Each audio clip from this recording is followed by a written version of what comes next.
Hello students, आप सभी का स्वागत है एसआरजी ट्यूशन की एक वन शॉट वीडियो में। आज की इस वन शॉट वीडियो में हम जो चैप्टर पढ़ने वाले हैं वो है क्लास 12th बायोलॉजी का एवोल्यूशन चैप्टर। एवोल्यूशन चैप्टर जो है वो जेनेटिक्स यूनिट का पार्ट है और जेनेटिक्स यूनिट जो है वो काफ़ी ज़्यादा इंपॉर्टेंट है आपके बोर्ड एग्जामिनेशन के लिए। तो बिना टाइम वेस्ट करे हम स्टार्ट करते हैं चैप्टर एवोल्यूशन। सबसे पहले हम एवोल्यूशन चैप्टर में पढ़ेंगे क्या, इसको समझ लेते हैं। एवोल्यूशन चैप्टर में हम सबसे पहले स्टार्ट करेंगे कि यूनिवर्स कैसे ओरिजिनेट हुआ। यूनिवर्स के बाद उसी यूनिवर्स कैसे ओरिजिनेट हुआ उसी में हम पढ़ते हैं अर्थ का फॉर्मेशन। फिर हम पढ़ते हैं अर्थ के एटमॉस्फेयर के बारे में। एंड फिर कई सारी थ्योरीज आ जाती हैं जो हमें ये बताती हैं कि अर्थ पे लाइफ कैसे बनी, उनका एवोल्यूशन कैसे हुआ, ह्यूमंस का एवोल्यूशन कैसे हुआ। तो उन सारी थ्योरीज को हम वन बाय वन कवर करते जाएंगे और हमारा चैप्टर फिनिश हो जाएगा। ठीक है, तो सबसे पहले व्हाट इज एवोल्यूशनरी बायोलॉजी, इसकी डेफिनेशन क्या होगी। It is the study of history of life form on earth. Evolution chapter में या एवोल्यूशनरी बायोलॉजी में हम पढ़ते हैं कि जो अर्थ है उस पे लाइफ आई कैसे। ठीक है, व्हाट इज एवोल्यूशन, एवोल्यूशन है क्या। The change in flora and fauna that have occurred on earth. Earth पे प्रेजेंट जो भी फ्लोरा एंड फोना है, मतलब जो भी एनिमल्स हैं एंड जो भी प्लांट्स हैं, उनमें क्या चेंजेस आए हैं, उनके पीछे का रीज़न क्या है। ठीक है, उन सब चीज़ों को हम पढ़ते हैं एवोल्यूशन के अंदर। ठीक है, नेक्स्ट हम बात करते हैं ओरिजिन ऑफ यूनिवर्स की, कि यूनिवर्स कैसे ओरिजिनेट हुआ। तो इसका कुछ डाटा है इस चैप्टर में जो पहले आपको पढ़ना है। जैसे कि जो यूनिवर्स है वो माना जाता है आज से 20 बिलियन ईयर एगो पहले स्टार्ट हुआ, मतलब आज से 20 बिलियन साल पहले यूनिवर्स जो है वो ओरिजिनेट हुआ। वहीं अर्थ कब ओरिजिनेट हुई, अर्थ ओरिजिनेट हुई आज से 4.5 बिलियन ईयर पहले।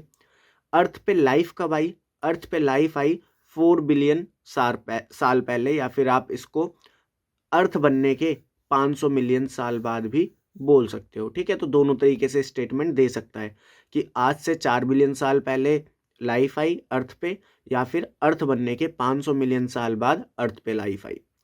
अब ये जो लाइफ आई, इनमें सबसे पहले non cellular life and cellular life का कॉन्सेप्ट समझते हैं। तो देखिए, सेलुलर लाइफ तो आप सभी को पता है, जहाँ पे सेल एग्जिस्ट करती है। नॉन सेलुलर लाइफ का मतलब है जहाँ पे सेल नहीं है, जहाँ पे आरएनए, ठीक है, डीएनए या फिर प्रोटीन, ऐसी चीज़ें हैं, इन्हीं को हम लाइफ मानते हैं। ठीक है, तो इनको हम बोलते हैं नॉन सेलुलर लाइफ। तो जो नॉन सेलुलर लाइफ थी वो 3 बिलियन ईयर एगो पहले अर्थ पर आई, और इसमें जाइंट मॉलिक्यूल जैसे कि आरएनए, प्रोटीन वगैरह इंक्लूडेड होते हैं। वहीं जो सेलुलर लाइफ है वो आज से 2 बिलियन साल पहले आई थी। ठीक है, अब बात आती है कि ये जो 20 बिलियन साल पहले यूनिवर्स बना था, 20 बिलियन साल पहले यूनिवर्स ओरिजिनेट हुआ था, ये ओरिजिनेट हुआ कैसे था। तो इसके लिए एक थ्योरी दी जाती है जिसको हम बोलते हैं big bang theory. Big bang theory क्या कहती है, बिग बैंग एक थ्योरी कहती है single huge explosion which was unimaginable physically. एक कोई ऐसे छोटी सी यूनिटी थी, ठीक है, एक कोई ऐसी छोटी सी यूनिटी थी, या इसको सिंगुलैरिटी भी बोल दिया जाता है कई बुक्स में। तो एक कोई छोटी सी चीज़ थी, कोई एक एनर्जी का सोर्स था, उसमें बहुत बड़ा एक्सप्लोजन हुआ। क्या हुआ, बहुत बड़ा एक्सप्लोजन हुआ, जिसको हम फिजिकली इमेजिन भी नहीं कर सकते, ऐसा कुछ एक्सप्लोजन हुआ, इतना तगड़ा। ठीक है, और उस एक्सप्लोजन की वजह से जो नेबुलाए वगैरह हैं, जो यूनिवर्स वगैरह है, जो प्लैनेट्स वगैरह हैं, वो बने, और उन्हीं में से एक प्लैनेट बना अर्थ। ठीक है, अब देखिए, बिग बैंग थ्योरी से अर्थ तो बन गई। अर्थ पे ये जो आज हम सरवाइव कर रहे हैं, इस सर्वाइवल के पीछे एक बहुत इंपॉर्टेंट रोल है एटमॉस्फेयर का। क्योंकि जो सन है उससे यूवी लाइट आती है, यूवी लाइट वगैरह कैंसर कॉज कर देते हैं। ठीक है, या अगर मान लीजिए एटमॉस्फेयर नहीं होता तो जो टेम्परेचर होता दिन और रात का वो चेंज होता रहता काफ़ी ज़्यादा तेज़ी से। तो एटमॉस्फेयर बहुत ज़्यादा ज़रूरी था अर्थ पे लाइफ होने के लिए। तो हम सबसे पहले पढ़ते हैं कि जो अर्थ पे एटमॉस्फेयर था वो बना कैसे। तो देखिए, अर्थ का अपना एक कोर था, ठीक है, जो कि मेटल, आयरन, कोबाल्ट वगैरह का बना हुआ था। एक कोर था अर्थ का, ठीक है, जिसमें मोल्टन फॉर्म में आयरन वगैरह थे। और अर्थ की अपनी एक सरफेस थी। अब जो सरफेस पे टेम्परेचर था, जो सरफेस पे टेम्परेचर था वो कम था एज कंपेयर टू कोर, और कोर पे जो टेम्परेचर था वो ज़्यादा था। तो यहाँ पे टेम्परेचर ज़्यादा था, सरफेस पे टेम्परेचर कम था, तो टेम्परेचर डिफरेंस की वजह से वॉल्केनिक इरप्शंस हो रहे थे, यानी कि ज्वालामुखी जो है वो विस्फोट हो रहे थे। और जब ज्वालामुखी विस्फोट हो रहे थे, तो जब ज्वालामुखी फटता है तो जो लावा है, जो लावा होता है वो अर्थ की सरफेस पे फैलता जा रहा था।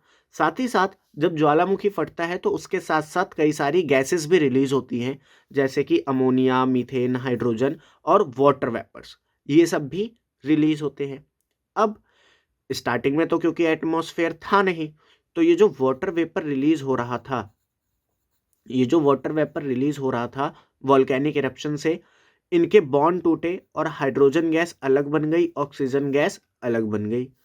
हाइड्रोजन गैस क्योंकि इसका वेट बहुत कम होता है तो ये तो ऊपर चले गई टॉप लेयर पे, और ये जो ऑक्सीजन थी ये बाकी अमोनिया, मीथेन वगैरह, हाइड्रोजन वगैरह के साथ मिलके इसने बाकी सारी गैसेस बनाई, ठीक है, जिसमें से आपकी ओजोन हो गई, CO2 हो गई, इन सब गैसों को बनाया और इन सारी गैसों ने फिर आपस में मिलके एटमॉस्फेयर का फॉर्मेशन करा। ठीक है, तो चलिए इसको एक बार रीड कर लेते हैं। Temperature on Earth's surface is very low as compared to Earth core. Due to difference in temperature, volcanic eruption occurs and release gas like ammonia, methane, hydrogen, and water vapor. UV ray from sun breaks water vapor into hydrogen and oxygen, जहाँ पे hydrogen escape कर जाती है ऊपर। Oxygen combine with ammonia, methane to form water, CO2 and other gases. Thus, the atmosphere was formed. ठीक है, और जब एटमॉस्फेयर बना तो उसके बाद जो अर्थ पे टेम्परेचर था वो रहने लायक हुआ धीरे धीरे, और उसके बाद लाइफ का फॉर्मेशन स्टार्ट हुआ। अब हम बात करते हैं उन थ्योरी की जो ये एक्सप्लेन करती हैं कि लाइफ जो है वो ओरिजिनेट कैसे हुई। अब हम उन थ्योरी की बात करते हैं। इसमें सबसे पहले आपकी बुक में जो थ्योरी दी गई है वो है theory of special creation. Theory of special creation वही रिलीजियस मैटर आ जाता है इसमें, ठीक है, कि हमें भगवान ने बनाया है या जो भी किसी और रिलीजन को मानते हैं हमें उन्होंने बनाया है, तो वो स्पेशल क्रिएशन की थ्योरी वहाँ पे आ जाती है। जैसे हम जो हिंदू हैं वो क्या मानते हैं कि हमें भगवान ने बनाया है, ठीक है, उसी तरीके से जो इस्लाम को फॉलो करते हैं वो कुछ और मानते हैं, ठीक है, तो इस तरीके से अपना चलता है। तो थ्योरी ऑफ स्पेशल क्रिएशन ये कहती है कि कुछ स्पेशल लोगों ने हमें बनाया है। इसके बाद आती है थ्योरी ऑफ पंचपर्मिया, जिसको कॉस्मिक थ्योरी भी कहा जाता है। प्रीवियस ईयर ये क्वेश्चन आया था, ठीक है। इसमें क्या कहा गया, इसमें ये कहा गया कि जैसे अर्थ है और बाकी प्लैनेट्स हैं, तो होता क्या है, जैसे अभी हम क्या करते हैं, हम सैटेलाइट लॉन्च करते हैं दूसरी लाइफ पे अर्थ खोजने के लिए, तो वैसे ही माना जाता है कि कोई और थे, हमें नहीं पता वो कौन थे, एलियन वगैरह थे या कुछ थे, उन्होंने क्या करा, हर अर्थ मतलब हर प्लैनेट पे कुछ स्पोर्स घेर दिए, कुछ क्या कर दिए, स्पोर्स घेर दिए। और ये स्पोर्स क्या थे, ये स्पोर्स ऐसी यूनिट थी जो कंटेन करती थी लाइफ को, ठीक है। तो उन्होंने कहा कि जो एलियंस थे उन्होंने हर प्लैनेट पे कुछ यूनिट ऑफ लाइफ को घेर दिया जिसको हमने स्पोर्स कहा, और जिस प्लैनेट पे कंडीशन फेवरेबल थी वहाँ पे ये स्पोर्स ग्रो कर गए और जो लिविंग बींग्स है या जो लाइफ है वो ओरिजिनेट हुई। Some scientist believe that it comes from outside, ये बाहर से आई हुई है। Early Greek thinker thought unit of life called spores, ये आपके लिए ज़रूरी है, MCQ आ चुका है ये। यूनिट ऑफ लाइफ जिसको हम स्पोर्स बोलते हैं उसको ट्रांसफ़र करा गया डिफरेंट प्लैनेट पे, जिसमें अर्थ भी इंक्लूडेड है। और क्योंकि अर्थ पे फेवरेबल कंडीशन थी, वहाँ पे एटमॉस्फेयर था, तो वहाँ पे लाइफ फॉर्म हुई। इसके बाद आती है थ्योरी ऑफ स्पॉन्टेनियस जनरेशन, और ये सबसे बकवास थ्योरी थी, ठीक है। इसको दिया था एरिस्टोटल ने एंड वॉन हेलमोंट ने, या कई बुक्स में देखोगे तो सिर्फ एरिस्टोटल का ही नाम लिखा है। इस थ्योरी के अकॉर्डिंग जो लाइफ है वो कीचड़ वगैरह से आई है स्पॉन्टेनियसली तरीके से। स्पॉन्टेनियस का मतलब होता है कंटिन्यूस फैशन में जो अपने आप हो रहा है, ठीक है, वो होता है स्पॉन्टेनियस। तो स्पॉन्टेनियस जनरेशन थ्योरी ये कहती है कि जो लाइफ है वो स्पॉन्टेनियसली नॉन लिविंग मैटर जैसे कि स्ट्रॉ, मड, कीचड़ वगैरह से आई है। According to this theory life arose from non living matter like straw, mud etcetera spontaneously, ठीक है। लेकिन ये जो थ्योरी थी, थ्योरी ऑफ स्पॉन्टेनियस जनरेशन, इसको कई सारे साइंटिस्टों ने गलत प्रूव कर दिया। उन्हीं में से एक साइंटिस्ट थे लुईस पास्चर। उन्हीं में से एक साइंटिस्ट कौन थे, लुईस पास्चर। और इन लोगों ने कहा, मतलब जिन भी साइंटिस्ट ने ये स्पॉन्टेनियस जनरेशन थ्योरी को नेग्लेक्ट करा, उन सब ने मिलकर एक बात ही कही कि जो लाइफ है वो प्री एग्जिस्टिंग लाइफ से आई है। जो लाइफ है disapproved by many scientist by proving that, उन्होंने ये प्रूफ कर दिया कि life comes from pre existing one. जो लाइफ है वो पहले से एग्जिस्ट करने वाली लाइफ की वजह से आई है, और इसके लिए एक टर्म यूज करी गई, ओमनिस वाइवम एक्स वीवो। ठीक है, लेकिन बात तो वही आ गई कि ये जो प्री एग्जिस्टिंग लाइफ है जिसकी वजह से लाइफ आ रही है, ये प्री एग्जिस्टिंग लाइफ कैसे आई? हम बायो या एवोल्यूशन में क्या पढ़ रहे हैं, अर्थ पे लाइफ आई कैसे, तो ये प्री एग्जिस्टिंग लाइफ कैसे आई, इसका आंसर हमें देना है। लेकिन इसको यूज करके हमने थ्योरी ऑफ स्पॉन्टेनियस जनरेशन को डिसअप्रूव कर दिया था। ठीक है, तो लुईस पास्चर का एक्सपेरिमेंट है जो हम देख लेते हैं थोड़ा सा। इन्होंने क्या करा, इन्होंने एक ब्रॉथ सॉल्यूशन प्रिपेयर करा। इस ब्रॉथ सॉल्यूशन में क्या था, इसमें शुगर डली हुई थी, ईस्ट डली हुई थी और वाटर वगैरह था इस सॉल्यूशन में। अब इन्होंने क्या करा, इस ब्रॉथ सॉल्यूशन को हीट करा। हीट करने से क्या हुआ कि ये जो ईस्ट था, जो भी फंगस था, वो मर गया, जिसकी वजह से ये जो सॉल्यूशन अब बना ये फंगस फ्री है, या कह सकते हो माइक्रो ऑर्गेनिज्म फ्री है। On heating micro organism free broth develop. मतलब अब हुआ क्या, अब हुआ ये कि इसके अंदर किल्ड ईस्ट पड़े हुए हैं। इसके अंदर कैसे ईस्ट पड़े हुए हैं, किल्ड, ठीक है, जो मर चुके हैं। अब हमने इनको 2 कंटेनर में ट्रांसफर कर दिया, एक जिसको हमने एक्सपोज रखा एयर से, और एक जिसको हमने ब्लॉक कर दिया, हमने इसको एयर से एक्सपोज नहीं करा। तो जिसको हमने एयर से एक्सपोज नहीं करा उसमें कोई भी लाइफ नहीं देखने को मिली, लेकिन जिसको हमने एक्सपोज करा था एयर से उसमें नई लाइफ देखने को मिल गई। उसके अराउंड मधुमक्खी वगैरह या जो फ्लाइज वगैरह होती है वो देखने को मिली। तो क्योंकि इसमें पहले से एक लाइफ प्री एग्जिस्टिंग थी, कौन सी वो प्री एग्जिस्टिंग लाइफ थी, ईस्ट। भले ही वो मर चुकी है लेकिन प्री एग्जिस्ट करती थी, और इसकी वजह से क्या हुई, एक नई लाइफ हमें देखने को मिली। तो इसको प्रूव करा था लुईस पास्चर ने, और इसकी वजह से थ्योरी ऑफ स्पॉन्टेनियस जनरेशन जो है वो डिसअप्रूव कर दी गई थी। नेक्स्ट आती है ऑपरेन हेल्डेन थ्योरी, या फिर इसको थ्योरी ऑफ केमिकल एवोल्यूशन भी कहा जाता है, और ये थ्योरी इंपॉर्टेंट है और इसने बहुत सारी चीज़ें अच्छे से एक्सप्लेन करी। इस थ्योरी का कहना था life could have come from pre existing non living organic molecule such as RNA, protein, etc. and that formation of life was preceded by chemical evolution, मतलब कि formation of organic compound by inorganic constituent।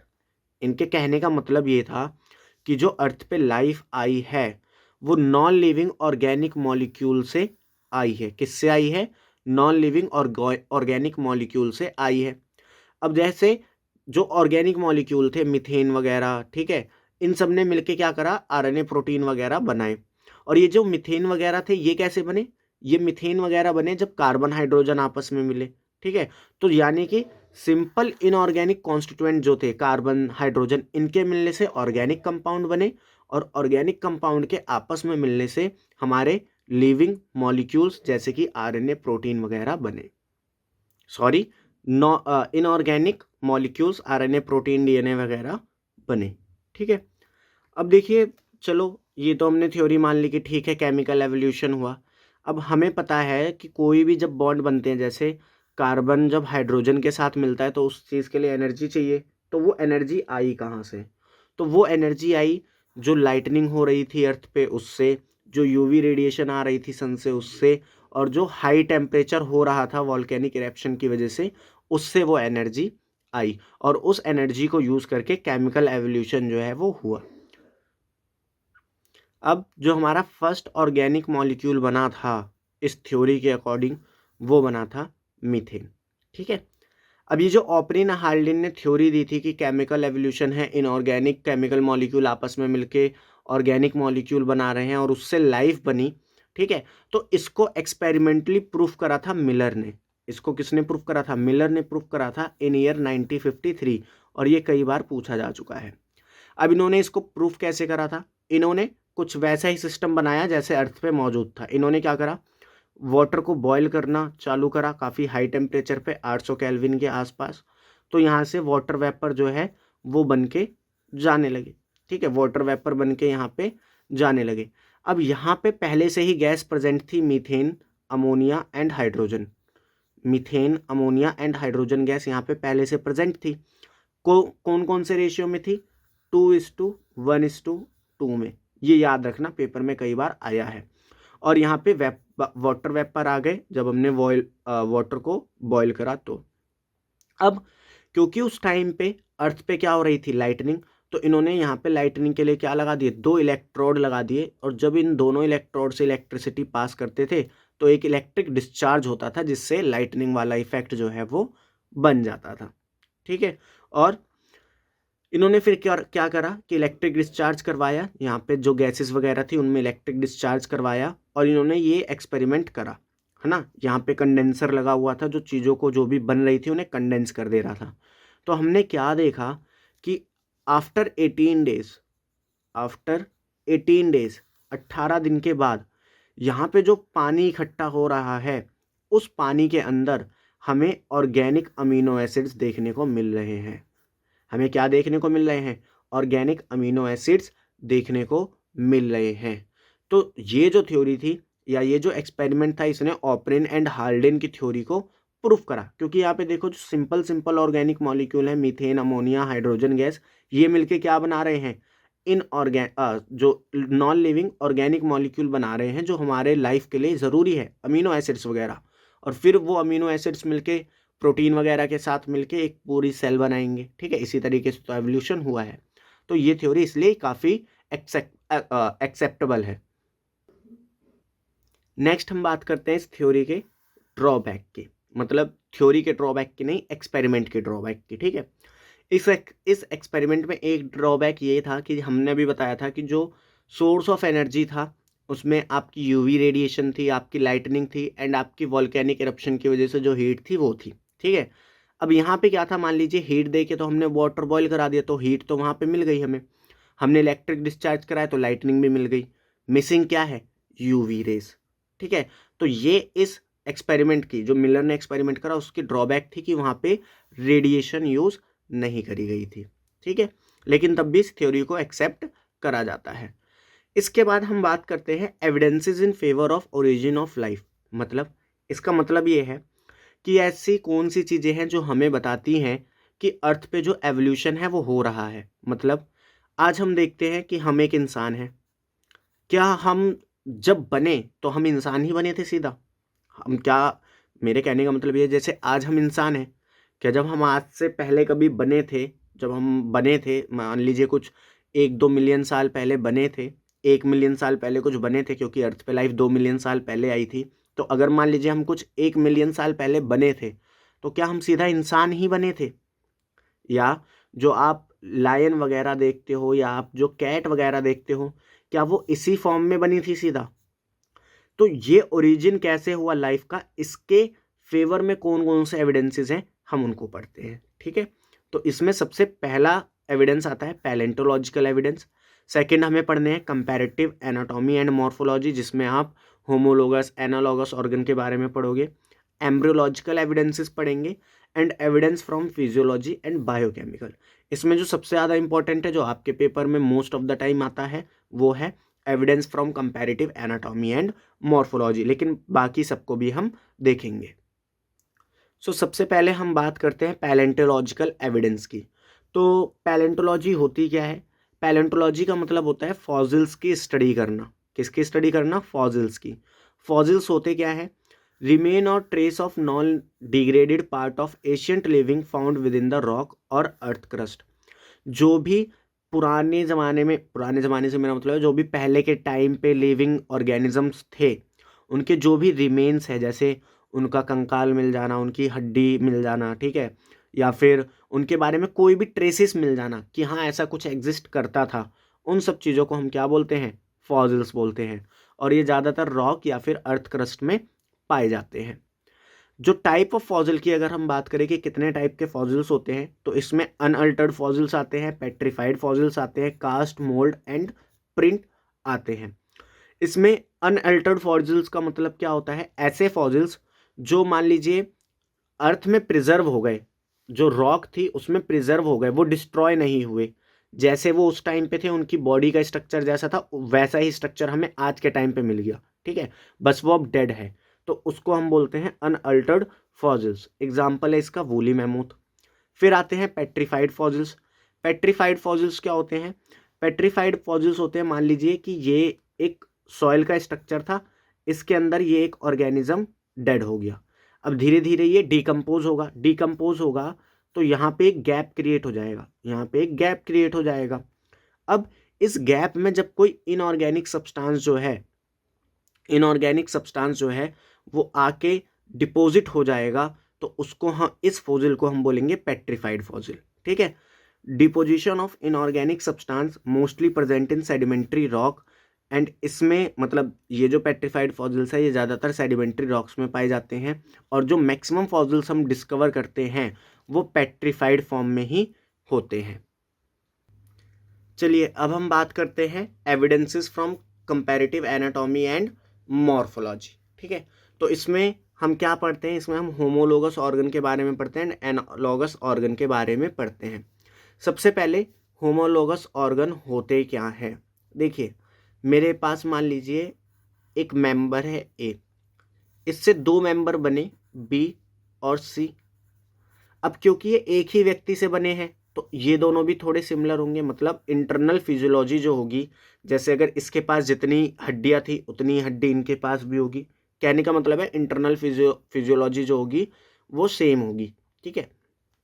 अब मान लीजिए ये जो B था ये रहने के लिए अमेरिका चला गया, ये बी था रहने के लिए अमेरिका चला गया, सी जो था वो इंडिया में ही रहा, अब ये जो अमेरिका गया, अब इसके बच्चे हुए डी और डी के बच्चे हुए ई। अब ये जो ई पर्सन आपको दिख रहा है, अगर मैं आपसे पूछूं ये किस तरीके की लैंग्वेज बोलेगा, तो ये अमेरिकन लैंग्वेज बोलेगा, ठीक है, या उसकी जो हिंदी होगी या उसकी जो इंग्लिश होगी उसमें एक अमेरिकन एक्सेंट होगा, ठीक है। वहीं अगर मैं बात करूं सी की, सी के बच्चे होंगे मान लीजिए एफ, एफ के बच्चे होंगे जी।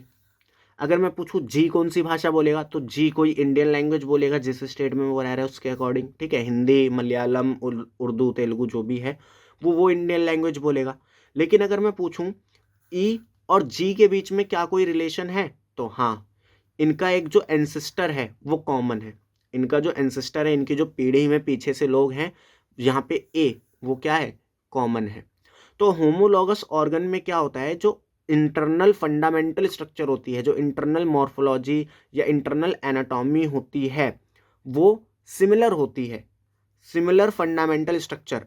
फंडामेंटली तो ये एक दूसरे से सिमिलर ही है क्योंकि एक ही ऑर्गेनिज्म से आए हैं, एक ही इंडिविजुअल से आए हैं, बट उनका फंक्शन डिफरेंट है, उनका फंक्शन क्या है, डिफरेंट है। और फंक्शन डिफरेंट क्यों हुआ, फंक्शन डिफरेंट हुआ क्योंकि उनकी नीड बदल गई, क्योंकि जब ये अमेरिका में जाके रहने लगा तो अब इनको अमेरिका के लोगों के साथ बातचीत करनी है तो अमेरिकन लैंग्वेज सीखनी पड़ी, तो इनकी नीड चेंज हो गई, तो इसीलिए इनका जो उस ऑर्गन को यूज़ करने का तरीका था वो चेंज हो गया, इसलिए उसका फंक्शन चेंज हो गया, ठीक है। तो होमोलोगस ऑर्गन क्या होते हैं, similar fundamental structure but are different in function. अब ये जो एवोल्यूशन का मोड है, ए से बी बना सी भी बना, लेकिन बी से डी बने ई बने, फिर सी से एफ बना जी बना, तो अब ये जो मोड ऑफ एवोल्यूशन है ये कैसा है, ये है डाइवर्जेंट, मतलब एक ही मेंबर के दो स्पीशीज अलग अलग डायरेक्शन में जा रही हैं, एक अमेरिकन डायरेक्शन में जा रही है, एक इंडियन डायरेक्शन में जा रही है, तो इसलिए ये कैसा है, डाइवर्जेंट। एक ही ऑर्गेनिज्म से बने लोग दो डायरेक्शन में जा रहे हैं, तो ये क्या है, डाइवर्जेंट है। इनमें कॉमन क्या होगा, इनमें कॉमन होगा इनका एंसेस्टर, ठीक है। तो देखिए इसके कुछ एग्जाम्पल जो आपको पता होने चाहिए, जैसे कि जो मैन के फोरलिम्स होते हैं, जो हाथ होते हैं, जो चीता के फोरलिम्स होते हैं, जो वेल के फोरलिम्स होते हैं, एंड जो बैट के फोरलिम्स होते हैं, ये एक दूसरे के होमोलोगस है, मतलब जब हम इवॉल्व हो रहे थे तो कहीं ना कहीं हमारे जो एंसेस्टर थे वो सेम रहे होंगे, ठीक है। वहीं जो माउथ पार्ट होता है कॉकरोच का, हनी बी का, मॉस्किटो का और बटरफ्लाई का, वो भी क्या होता है, सिमिलर होता है। Thorns and tendril of bougainvillea and cucurbits, ये भी क्या होते हैं, होमोलोगस होते हैं। और ये दोनों एग्जाम्पल आपके पेपर में बहुत बार आ रखे हैं, तो इनको अच्छे से याद करना, इस बार भी आ सकते हैं। कौन कौन से, कि जो फोर लिम्स होते हैं, मैन, चीता, वेल एंड बैट के, ये होमोलोगस होते हैं। वही thorns tendril of bougainvillea and cucurbits क्या होते हैं, होमोलोगस होते हैं। ठीक है, अब बात आती है कि एनालॉगस क्या होते हैं, एनालॉगस ऑर्गन क्या होते हैं। एनालॉगस ऑर्गन मतलब जिनकी स्ट्रक्चर डिफरेंट है बट फंक्शन सिमिलर फंक्शन है। जैसे वही ए वाला मान लो, ये बी पर्सन जब अमेरिका गया, ये बी पर्सन जब अमेरिका गया, और ये कोई एक मान लीजिए पहले से जेड पर्सन था, ये पहले से ही अमेरिका में रह रहा था, ये पहले से ही अमेरिका में रह रहा था। तो जेड एंड बी की मॉर्फोलॉजी चेंज है ना, क्योंकि बी तो इंडिया से आया है। बी और जेड की मॉर्फोलॉजी क्या है, मतलब जो प्रॉपर्टी है, जो स्ट्रक्चर है, वो क्या है, डिफरेंट है। जो फंडामेंटल स्ट्रक्चर है वो क्या है, डिफरेंट, क्योंकि ये अमेरिका से है, ये इंडिया से आया है। आया तो ये इंडिया से है ना, इंडिया से आया, तो इनकी जो फंडामेंटल स्ट्रक्चर है वो क्या है, डिफरेंट है। बट अब दोनों अमेरिका में ही रह रहे हैं, तो बी को जेड के साथ कम्युनिकेशन करने के लिए, या बी को जेड के एटमॉस्फेयर में सरवाइव करने के लिए अमेरिकन चीज़ें आनी चाहिए। तो इसलिए बी ने क्या करा, अडेप्टेशन करी, और दोनों आपस में मिलके रहने लगे। तो ये जो एवोल्यूशन होता है इसको हम बोलते हैं कन्वर्जेंट एवोल्यूशन, कि दो अलग अलग स्पीसीज एक पर्टिकुलर हैबिटाट में आके रहने लगे। ठीक है, तो ये कैसा हो जाएगा, देखिए आपस में ये दोनों एक दूसरे से मिल रहे हैं, तो ये क्या है, कन्वर्जेंट एवोल्यूशन है। ठीक है, तो एनालॉगस ऑर्गन जो होते हैं इनमें स्ट्रक्चर डिफरेंट होती है बट सिमिलर फंक्शन होता है, ये एक कन्वर्जेंट एवोल्यूशन का टाइप है। ठीक है, similar in function due to same need. अगर मैं आपसे पूछूं कि इनका फंक्शन सेम क्यों है, क्योंकि नीड एक जैसी है। ये अमेरिका में है तो ये भी अमेरिकन बोलेगा, ये अमेरिका में है तो इसको भी अमेरिकन बोलनी पड़ेगी, तो इन दोनों की नीड सेम है, इसलिए कन्वर्जेंट एवोल्यूशन है। ठीक है, एग्जाम्पल के लिए आप देख सकते हो, pectoral fins of shark and flippers of dolphin, कई बार आ चुका है ये। इसके अलावा जो ऑक्टोपस की आई होती है, जो मैमल्स की आई होती हैं, वो भी एनालॉगस होती हैं, मतलब उनकी स्ट्रक्चर डिफरेंट होती है बट फंक्शन क्या होता है, सिमिलर। वहीं स्वीट पोटैटो जो कि रूट मॉडिफिकेशन है, और पोटैटो जो कि स्टेम की मॉडिफिकेशन है, तो देख रहे हो स्ट्रक्चर डिफरेंट है, ये रूट से आई है, ये स्टेम से आई है। पोटैटो स्टेम से बना है, स्वीट किससे बना है, रूट से। लेकिन फंक्शन दोनों का सेम है, क्या, स्टोरेज ऑफ फूड। फंक्शन दोनों का क्या है, सेम, क्या करते हैं, फूड को स्टोर करने का काम करते हैं। ठीक है, तो ये आई होप होमोलोगस एनालॉगस आपको क्लियर हो गया, यही आपका सवाल आएगा, लिखवा के ले लीजिए। नेक्स्ट हम पढ़ते हैं एम्ब्रियोलॉजिकल एविडेंसेस। इसको दिया था हैकल ने। इन्होंने एक बायोजेनिक लॉ दिया जिसको बोलते हैं ऑन्टोजनी रिकैप्सुलेट फाइलोजेनी। इसका मतलब क्या है, इसका मतलब ये है, इन्होंने ये कहा कि जब कोई इंडिविजुअल अपने फीटस स्टेज में होता है, और फीटस स्टेज में वो डेवलप्ड हो रहा होता है, तो उस डेवलपमेंट के दौरान वो अपने ऑल एंसेस्टर्स को रिप्रेजेंट करता है। मतलब उससे पहले जितने भी एंसेस्टर रहे होंगे, उन हर एक एंसेस्टर की एम्ब्रियोनिक स्टेज को ये जो इंडिविजुअल का फीटस फॉर्म है वो रिप्रेजेंट करते हुए ग्रो करता है। ठीक है, तो बस ये आपको स्टेटमेंट याद रखनी है। बोर्ड एग्जामिनेशन, मतलब आपके बोर्ड एग्जामिनेशन में तो बहुत कम आई है, लेकिन नीट वगैरह में आ चुकी है। इसके बाद हम बात करते हैं evidence from physiology and biochemistry. Physiology and biochemistry के क्या एविडेंसेस है, इसमें बेसिकली वही इंटरनल स्ट्रक्चर, इंटरनल क्रोमोसोम की स्ट्रक्चर सेम हो जाना, या फिर बायोकेमिस्ट्री केमिकल्स का सेम हो जाना, जीन्स का सेम हो जाना, वो सारी चीज़ें हैं। तो similarity in protein and gene performing a given function among diverse organism, इसको यूज़ करके भी हम बता सकते हैं कि हम किससे इवॉल्व हुए हैं। जैसे जो पेप्सिन है वो हर वर्टिब्रेट्स में पाया जाता है, और जो ट्रिप्सिन एंजाइम है वो इनवर्टिब्रेट्स एंड वर्टिब्रेट्स में पाया जाता है। तो इसका मतलब ये है कि जो वर्टिब्रेट्स हैं वो कहीं ना कहीं इनवर्टिब्रेट से ही बने हैं। नेक्स्ट हम पढ़ते हैं एडेप्टिव रेडिएशन। एडेप्टिव रेडिएशन होती क्या है, तो देखिए एक साइंटिस्ट थे हमारे पास, डार्विन, आप सभी ने नाम सुन रखा है उनका। ठीक है, तो डार्विन को ना सरकार से पैसे मिले कि भैया देखो आप ये पैसा खर्च करो, घूमो फिरो, और हमें बताओ कि जो अर्थ है इस पे किस तरीके की लाइफ है, आप मतलब जाके स्टडी करो। बेसिकली इन्होंने रिसर्च पे पैसा खर्च करा सरकार ने। तो सरकार ने इन्हें फंड करा और उस फंड को लेके डार्विन जो थे वो एक जर्नी पे निकले 1831 में। 1831 में डार्विन एक जर्नी पे निकले और उस जर्नी के दौरान वो एक जगह पे पहुंचे जिसको हम बोलते हैं गलापागोस आइसलैंड। क्या बोलते हैं? Galapagos island. और ये जो गलापागोस आइसलैंड था, ये 22 छोटे छोटे आइसलैंड का ग्रुप था। मतलब ऐसे एक ग्रुप, ये एक आइसलैंड, ये रहा ये रहा ये रहा ये रहा, ऐसे छोटे छोटे 22 आइसलैंड थे और उन सबको मिला के उन्होंने नाम दिया गलापागोस आइसलैंड। ठीक है। अब ये जिस जर्नी पे गए उस जर्नी का ड्यूरेशन था 5 ईयर्स। कितना ड्यूरेशन था? 5 ईयर्स। और जिस शिप से ये गए उस शिप का नाम था HMS बीगल। ठीक है। एनसीईआरटी में चीजें मेंशन है तो आपसे एमसीक्यू में पूछ सकता है। अब जब ये गलापागोस आइसलैंड में ये पहुंचे तो इन्होंने वहां पे एक बहुत ही अजीब सी चीज देखी। क्या? इन्होंने देखी एक छोटी छोटी ब्लैक कलर की बर्ड्स हैं जिनको आज हम डार्विन फिंचेस के नाम से जानते हैं। किसके नाम से जानते हैं? डार्विन फिंचेस के नाम से जानते हैं।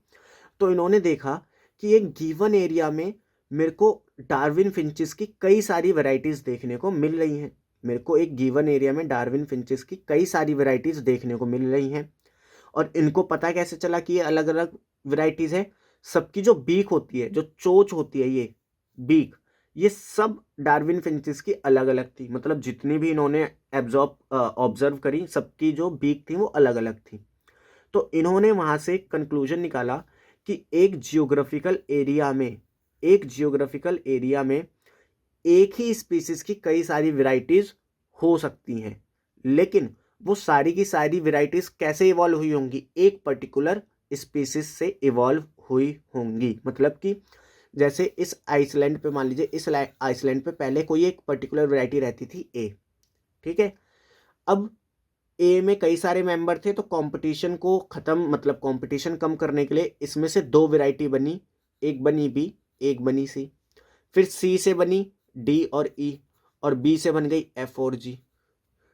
ऐसे ही इनसे अलग अलग वैरायटीज बनी, इनसे अलग अलग वैरायटीज बनी। तो कहने का मतलब यह है कि ये सारी वैरायटीज कहाँ से आई हैं? ये सारी वैरायटी एक पर्टिकुलर स्पीशीज से आई है जो पहले से ही इस जगह पे रहती थी। ठीक है। There he observed small black birds later called Darwin finches. He realize that there were many varieties of finches in same island. की एक ही आइसलैंड पे कई सारी वेराइटीज हैं फिंचेस की। All the variety are evolved on island itself from original seed eating features. मतलब जो सबसे पहली वेराइटी थी उस आइसलैंड पे, वो कैसे थी? वो सीड ईटिंग फीचर रखती थी। मतलब जो पहले फिंचेस, उस ओरिजिनल फिंचेस थी जो उस आइसलैंड पे पाई जाती थी, वो सिर्फ और सिर्फ सीड खाती थी। और उन्हीं सीड खाने वाली फिंचेस से बाकी सारी फिंचेस जो हैं वो इवॉल्व हुई, जो कि इंसेक्ट वगैरह खाती थी, ग्रास वगैरह खाती थी। ऐसे एवोल्यूशन जो है वो हुआ। तो इन्होंने क्या देखा? इन्होंने 13 तरीके की वैरायटीज देखी फिंचेस की, और उन सब में किस चीज की मॉडिफिकेशन थी? बीक की मॉडिफिकेशन थी। तो ये पूछ सकता है आपसे पेपर में। और बीक का मॉडिफिकेशन आया क्यों? ड्यू टू फीडिंग हैबिटेट, खाने की आदत की वजह से। कोई सीड्स खा रहा है, कोई इंसेक्ट्स खा रहा है, कोई घास खा रहा है, ठीक है, कोई अदर छोटे एनिमल्स को खा रहा है, तो उनकी बीक में क्या हो गई? मॉडिफिकेशन हो गई। तो अगर आपसे मैं बोलूं एडेप्टिव रेडिएशन को डिफाइन करो, so process of evolution of different species in an isolated geographical area. एक आइसोलेटेड जियोग्राफिकल एरिया में किसी स्पीसीज का एवोल्यूशन होना, डिफरेंट डिफरेंट स्पीशीज में, स्टार्टिंग फ्रॉम अ पॉइंट, एक पॉइंट से स्टार्ट होके, जैसे अभी हमने देखा ना कि सीड ईटिंग फीचर से स्टार्ट हुए थे और फिर अलग अलग स्पीशीज में बदलते गए। Starting from a point and literally radiating to the other area of geography is called adaptive radiation। और बाकी जियोग्राफिकल एरिया में फैल जाना उस एक पॉइंट को चेंज करते हुए, उसी को हम क्या बोलते हैं? Adaptive radiation. ठीक है। एडेप्टिव रेडिएशन के जो एग्जाम्पल हैं वो है Darwin finches and Australian marsupials. ठीक है। अब देखिए, अगर आपसे पूछूं कि ये जो एडेप्टिव रेडिएशन है ये किस तरीके का एवोल्यूशन है? कन्वर्जेंट या डाइवर्जेंट? तो ये डाइवर्जेंट एवोल्यूशन है। कैसा है? डाइवर्जेंट। क्योंकि हमने देखा इन 13 की 13 फिंचेस का कॉमन एंसेस्टर कौन था? वो जो फ्रूट ईट करता था वो कॉमन था, और फिर वहाँ से अलग अलग वैरायटी बनना स्टार्ट हुई। तो इनका एक कॉमन एंसेस्टर था। तो कॉमन एंसेस्टर जब होता है और अलग अलग होते जाते हैं तो वो डाइवर्जेंट एवोल्यूशन होता है। ठीक है, अभी हमने देखा था। तो ये किस तरीके का एवोल्यूशन था? ये था हमारा डाइवर्जेंट एवोल्यूशन। बट ये लाइन याद रखना, एनसीईआरटी क्या लिखती है। मान लीजिए ये एक जगह है, ठीक है, ये एक जगह है, ये ए इंडिविजुअल है, ये कोई बी इंडिविजुअल है, दोनों के बीच में कोई रिलेशन नहीं है, दोनों के बीच में कोई रिलेशन नहीं है। ए में डाइवर्जेंट एवोल्यूशन हो रहा है, बी में डाइवर्जेंट एवोल्यूशन हो रहा है, फिर इसमें डाइवर्जेंट एवोल्यूशन हुआ, इसमें डाइवर्जेंट एवोल्यूशन हुआ, इसमें डाइवर्जेंट। अब देखिए ये दोनों आपस में एक दूसरे के पास आने लगे ना। हाँ, तो जब दो अलग अलग स्पीसीज एक ही जियोग्राफिकल एरिया में एडेप्टिव रेडिएशन करती हैं तो वो कन्वर्जेंट एवोल्यूशन का फॉर्मेशन करती हैं। कन्वर्जेंट एवोल्यूशन का फॉर्मेशन क्यों होता है? क्योंकि नीड सेम है। नीड क्या है? सेम है।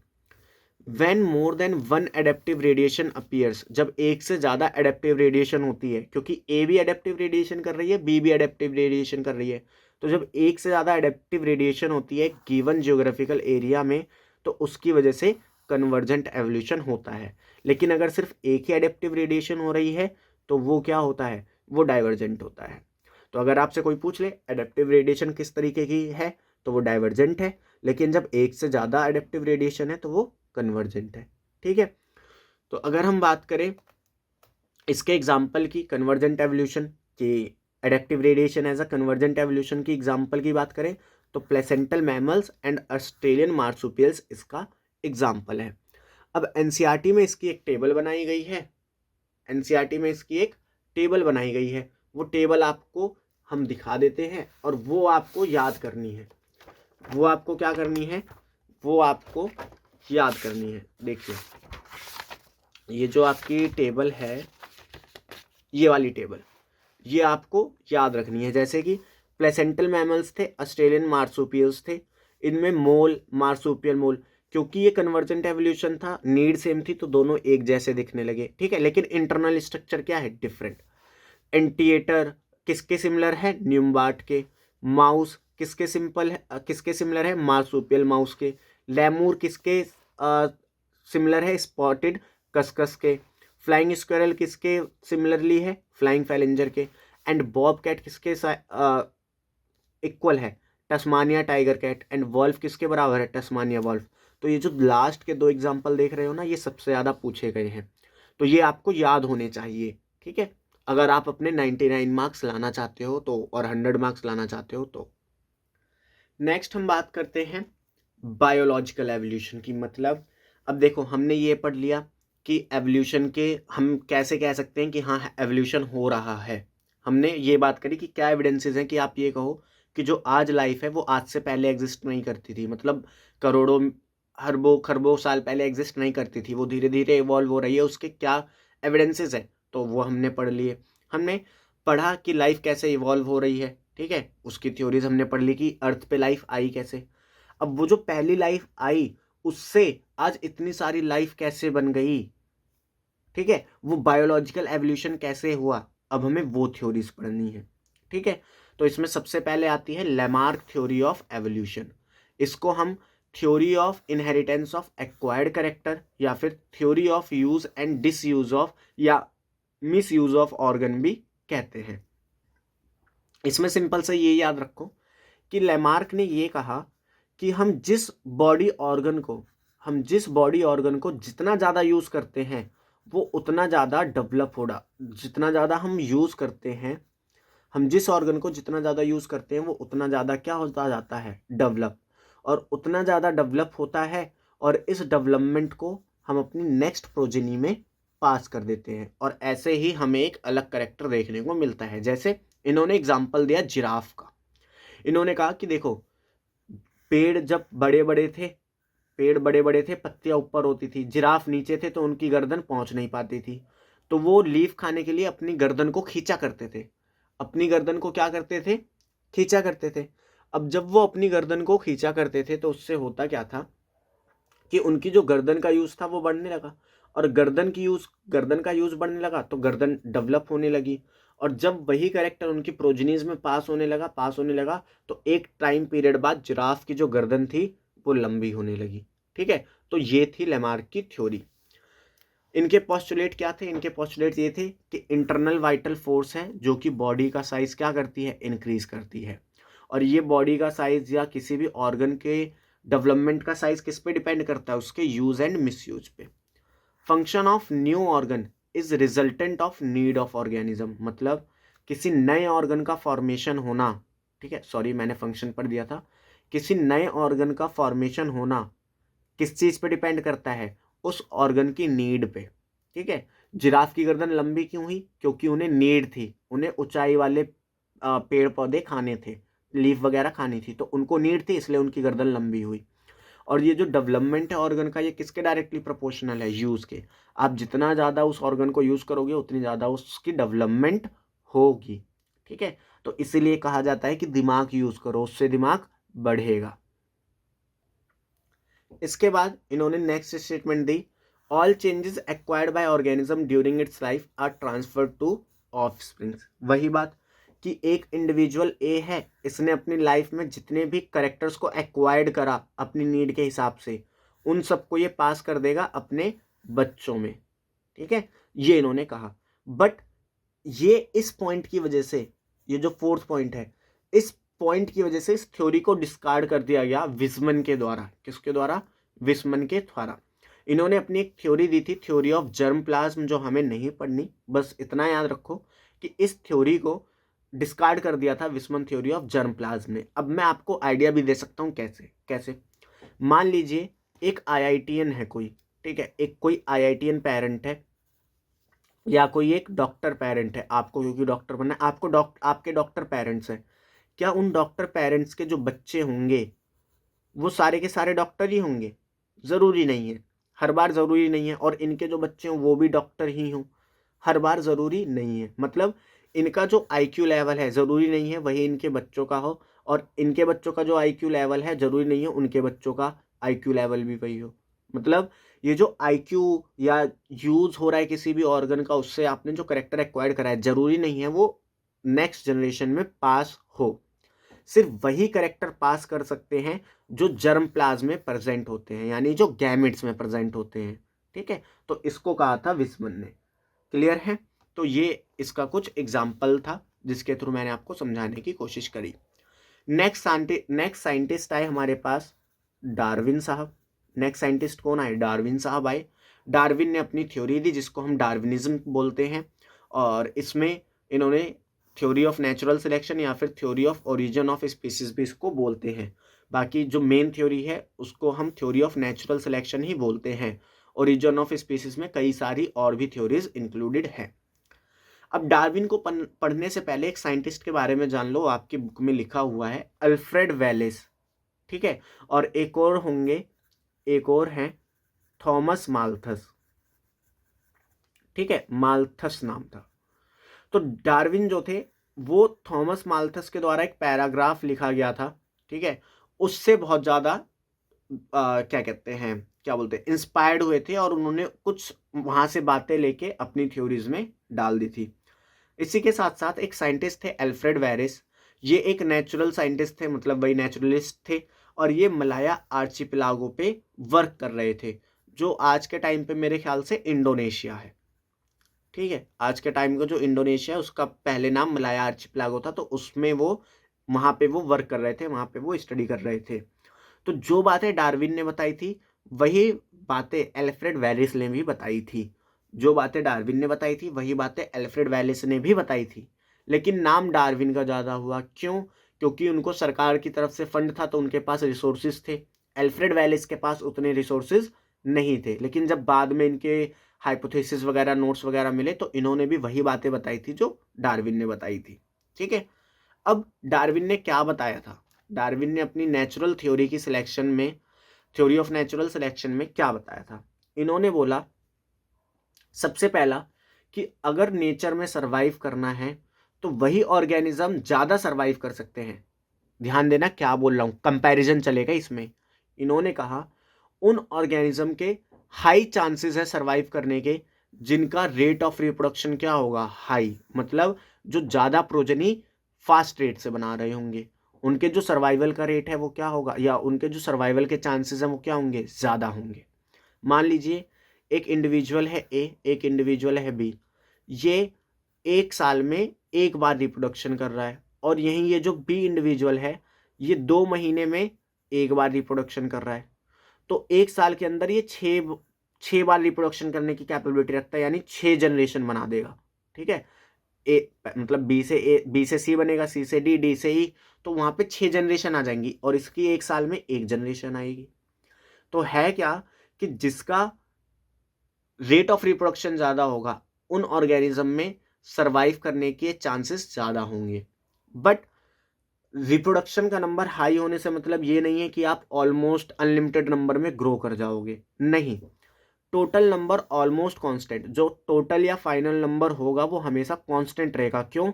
क्योंकि रिसोर्सेज जो है वो लिमिटेड है। तो ऐसा कुछ कर्व बनेगा इसका, ऐसे पहले ग्रो करती रहेगी, एक टाइम बाद वो क्या हो जाएगी, कांस्टेंट। यहाँ से ग्रो नहीं कर सकती क्योंकि रिसोर्सेज खत्म हो गए।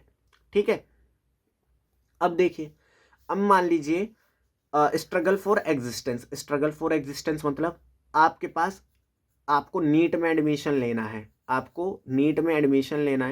और नीट में एडमिशन में बस एक ही सीट बची है।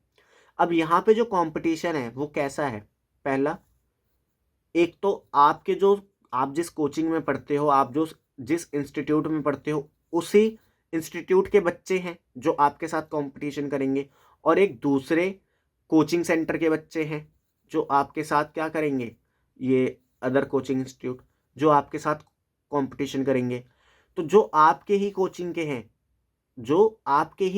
हैं, जो आपके साथ कंपटीशन करेंगे, उसको हम बोलेंगे इंट्रा स्पेसिफिक। क्या बोलेंगे, intra specific competition between member of same species. जब सेम स्पीसीज के मेंबर्स के बीच कंपटीशन होता है किसी एक रिसोर्स को लेके, तो उसको हम क्या बोलते हैं, इंट्रा स्पेसिफिक। लेकिन जब दो अलग अलग कोचिंग के बच्चों के बीच में कंपटीशन होता है किसी एक पर्टिकुलर रिसोर्सेज को लेके, तो उसको हम बोलते हैं इंटर स्पेसिफिक। अब अगर मैं पूछूं कि आपके जो नीट में एडमिशन के चांसेस है वो कैसे बढ़ेंगे, जब आप अदर कोचिंग वाले बच्चों के साथ कंपटीशन करोगे। मान लो आपने अपने कोचिंग में तो टॉप कर लिया, लेकिन आपकी कोचिंग तो एक अकेली नहीं है ना। आप मान लो किसी एरू गैरू में पढ़ रहे हो जहाँ पे टोटल 10 बच्चे हैं, आप उन 10 बच्चों में टॉप कर गए, आप समझ रहे हो नीट की सीट आपकी पक्की नहीं। जब आप एक प्रॉपर कंपटीशन में बैठोगे, अलग अलग कोचिंग इंस्टीट्यूट के बच्चे आएंगे, उनके साथ जब कंपटीशन करोगे, तो वहाँ पे आपको पता चलेगा कि कंपटीशन कितना ज़्यादा है, और फिर वहीं से आप अपनी थिंकिंग, अपनी पढ़ाई में, अपने हार्डवर्क में और ज़्यादा मेहनत करोगे, तो आप में और एडवांसमेंट आएगी। तो इसीलिए जो इंटर स्पेसिफिक कंपटीशन होता है वो रिस्पॉन्सिबल होता है एवोल्यूशन के लिए। ठीक है, कि दो अलग अलग स्पीसीज के बीच का जो कंपटीशन होगा वही रिस्पॉन्सिबल होगा किसके लिए, एवोल्यूशन के लिए। ये किसने बताया, डार्विन ने बताया। इसके बाद डार्विन ने कहा कि ये जो वेरिएशन होंगी ये 2 तरीके की होंगी, एक होगी एडेप्टिव यानी अकॉर्डिंग टू नेचर, और एक होगी नॉन एडेप्टिव यानी कि नॉट अकॉर्डिंग टू नेचर। मतलब आप जिस कोचिंग इंस्टीट्यूट में थे उसमें 10 बच्चे थे, अब आप दूसरे किसी कोचिंग इंस्टीट्यूट में गए, मान लीजिए बी में, यहाँ पे 100 बच्चे हैं जिनसे आपका कंपटीशन है। अब क्या इन 100 में सबके सब पढ़ने वाले हैं, नहीं। मान लीजिए इनमें 10 पढ़ने वाले हैं, 90 हैं जो नशे वगैरह करते हैं। तो यहाँ पे आपके लिए एडेप्टिव फीचर क्या है जिसका आप यूज कर सकते हो, ये 10 पढ़ने वाले, इनके साथ अगर आप रहोगे, इनसे कंपटीशन करोगे, तो आपके नीट में एडमिशन होने के चांसेस बढ़ जाएंगे, क्योंकि आपको पता है आप किनसे कॉम्पीट कर रहे हो। अगर आप इनसे कॉम्पीट करने जाओगे तो ये तो वैसे ही नशेड़ी हैं, ठीक है, तो आप वहाँ पे आगे ही रहोगे, तो आप एक भ्रम में रहोगे कि मुझे सब आता है। तो ये जो वेरिएशन होगी ये नॉन एडेप्टिव होगी, ये वाली कैसी होगी, एडेप्टिव। और जो एडेप्टिव होगी उसी का सिलेक्शन कहाँ होगा, नीट में होगा, तो उसी को नेचर सिलेक्ट करेगा। Natural selection, individual with maximum useful variation या फिर adaptive variation selected by nature. वो इंडिविजुअल जिसके पास मैक्सिमम यूजफुल वेरिएशन होंगी, जो पढ़ाई में मैक्सिमम नंबर लाएगा, उसी को नेचर सिलेक्ट करेगा। तो वो जो एक नीट की सीट थी वो उसी बच्चे को मिलेगी जिसके मार्क्स सबसे ज़्यादा आएंगे। ठीक है, तो नेचर उसी को सिलेक्ट करेगी जो बेस्ट है। ठीक है, तो यही आपके नीट एग्जाम में है, यही बायोलॉजी में है, यही लाइफ है, यही सब कुछ है। ठीक है, इसके बाद आता है survival of fittest. Survival of fittest का मतलब क्या है? Fitness in the end resultant of ability to adopt and get selected by nature. यानी कि नेचर, आप पढ़ाई कर रहे थे, अब देखो जैसे आप कई सारे केसेस सुनते हो कि कई बच्चे डिप्रेशन में चले गए तैयारी करते करते। ठीक है, कई एनजाइटी में उनको कुछ हो गया या एनजाइटी वगैरह की वजह से उन्होंने कुछ कर लिया। तो सिर्फ वही बच्चे उस नीट में एडमिशन ले सकते हैं जो फिट है। ठीक है, जो क्या है? फिट है। और यहाँ पे फिट से मतलब ये जो हम अभी मैं आपको एग्जांपल दिया वो वाला फिट नहीं है। यहाँ पे फिट से मतलब है जिसके पास मैक्सिमम यूजफुल एबिलिटी होंगी और जिसको नेचर सेलेक्ट कर लेगा उसी को हम मानेंगे फिटेस्ट। ठीक है, तो सर्वाइवल फॉर द फिटेस्ट होता है हमेशा। अब देखिए यहाँ पे ये सीधा क्वेश्चन आता है, कई बार आ चुका है, what are the key concept of Darwin. Darwin के की कॉन्सेप्ट क्या थे? डार्विन के की कॉन्सेप्ट थे branching descent and natural selection. Branching descent मतलब पैटर्न ऑफ एवोल्यूशन। जैसे यहाँ पे एक इंडिविजुअल था, इसमें वेरिएशन दो तरीके की आ सकती है। एक तो आ सकती है एडेप्टिव और एक कैसी आ सकती है? Non adaptive. तो क्या नेचर नॉन एडेप्टिव वाली को सिलेक्ट करेगा? नहीं, तो यहाँ पे इसको रोक दो। अब एडेप्टिव आ गई, अब इससे जो नई वेरिएशन आएंगी वो भी दो तरीके की हो सकती है, एडेप्टिव या नॉन एडेप्टिव। नॉन एडेप्टिव वाले को नेचर नहीं सिलेक्ट करेगा, इसे काट दो। फिर इस एडेप्टिव में दोबारा से दो आ सकती है, एडेप्टिव या नॉन एडेप्टिव। तो ये जो पूरा पैटर्न बन रहा है एक इंडिविजुअल से ग्रो होकर वेरिएशन का बढ़ते जाना, इसको हम बोलते हैं क्या? पैटर्न ऑफ एवोल्यूशन या फिर ब्रांचिंग डिसेंट। क्या बोलते हैं? पैटर्न ऑफ एवोल्यूशन या फिर ब्रांचिंग डिसेंट। और नेचर नॉन एडेप्टिव वाले को एलिमिनेट कर रही है, एडेप्टिव वाले को सिलेक्ट कर रही है, तो ये क्या है? Natural selection. Appearance of new life form is due to accumulation of variation from one generation to another. अब देखिए यहाँ से कुछ जनरेशन इसमें पास हुई थी, फिर इसमें से वो सेम जनरेशन इसमें गई, मतलब सेम वेरिएशन इसमें गई और कुछ एडिशनल वेरिएशन इसमें गई, फिर यहाँ से कुछ एडिशनल वेरिएशन इसमें गई। तो ऐसे ही वेरिएशन पास होते होते होते होते लास्ट में कभी एक ऐसा टाइम आता है कि उससे एक नई स्पीसीज बन जाती है। और जब भी नई स्पीसीज बनती है तो रिप्रोडक्टिव आइसोलेशन हो जाता है, जिसको अभी हम आगे पढ़ेंगे। ठीक है, अब हम ये नेचुरल सिलेक्शन का एक एग्जाम्पल देखते हैं इंडस्ट्रियल मेलानिज्म का, जो कि पेपर में कई बार आ चुका है 3 मार्क्स में। ठीक है, बहुत बार आ चुका है ये। इसमें हम बात करेंगे पेपरमूथ की, जिनका बिस्टन ब्यूटलेरिया नाम होता है साइंटिफिक। ठीक है, तो इंग्लैंड की बात करेंगे हम। कहाँ की बात करेंगे? हम बात कर रहे हैं इंग्लैंड की। तो इंग्लैंड में हम 2 केस ले रहे हैं, एक बिफोर इंडस्ट्रियलाइजेशन जब इंडस्ट्रीज नहीं लगी थी, और एक आफ्टर इंडस्ट्रियलाइजेशन। इससे पहले आपको लाइकन्स के बारे में भी कुछ पता होना चाहिए। लाइकन्स जो होते हैं वो पॉल्यूशन इंडिकेटर होते हैं। क्या होते हैं? पॉल्यूशन इंडिकेटर होते हैं। जिस जगह पे पॉल्यूशन होता है वहां पे लाइकन्स ग्रो नहीं करते, जिस जगह पे पॉल्यूशन होता है वहां पे लाइकन्स ग्रो नहीं करते।